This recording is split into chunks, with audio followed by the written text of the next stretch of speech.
नमस्कार।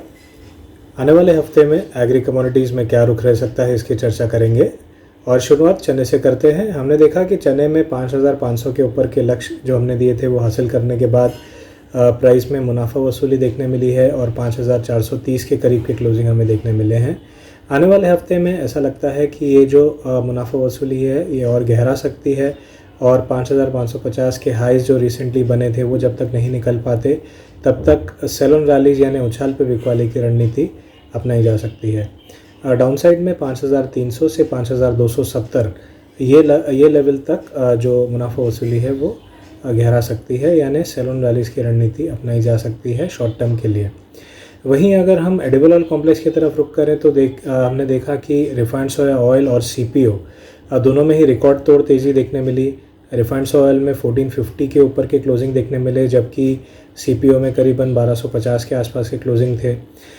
तो refined oil की बात करें तो ऐसा लगता है कि ब्रॉडली जब तक 1390 के ऊपर सस्टेन हो रहा है तब तक ये जो तेज़ी है ये 1510 तक पोजिशनली एक्सटेंड हो सकती है। शॉर्ट टर्म बेसिस 1440 का एक इमीडिएट सपोर्ट है। जब तक इसके ऊपर सस्टेन हो रही है प्राइसेस तब तक जो रैली है वो 1475 तक एक्सटेंड हो सकती है।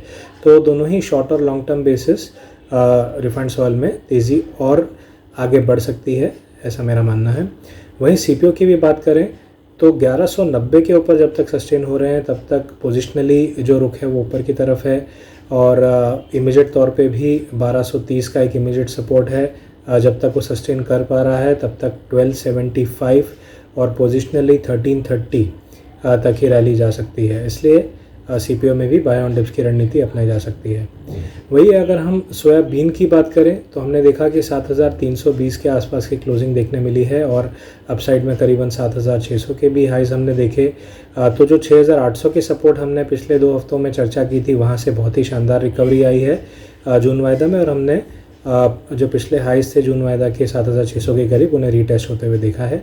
आगे चलते हुए 7,200 का एक इमीडिएट सपोर्ट होगा सोयाबीन में और जब तक ये होल्ड कर पा रहा है तब तक दोबारा 7,600 तक जाने की संभावना है। लेकिन ये ज़रूर हो सकता है कि पहले 1 या 2 सेशन 7,200 तक प्रॉफिट बुकिंग देखने मिले और उसके बाद तेज़ी बरकरार रह सकती है। वहीं अगर हम मस्टर्ड की या सरसों की बात करें तो 7,150 के ऊपर जो है तेज़ी बरकरार है और ऐसा लगता है कि यहाँ तक डिप ज़रूर आ सकती है लेकिन वहाँ से दोबारा बाज़ार तेज़ी पकड़ेगा और 7,500 के ऊपर के लक्ष्य हमें देखने मिल सकते हैं।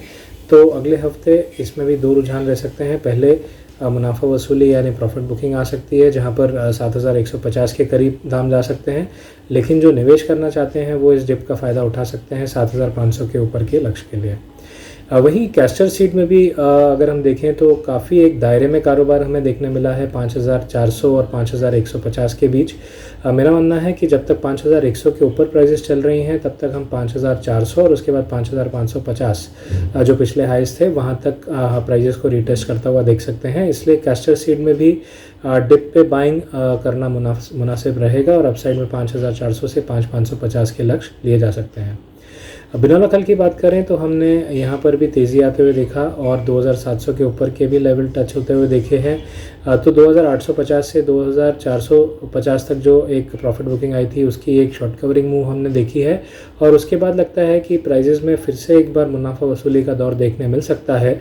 इस वजह से जब तक 2,750 के ऊपर प्राइजेस नहीं जाती तब तक हो सकता है कि हम दोबारा 2,530 और उसके बाद 2,450 तक दाम को जाता हुआ देख सकते हैं। लंबी अवधि में ये एक करेक्शन है, यानी इसमें अभी भी 3,000 तक जाने का पोटेंशियल है।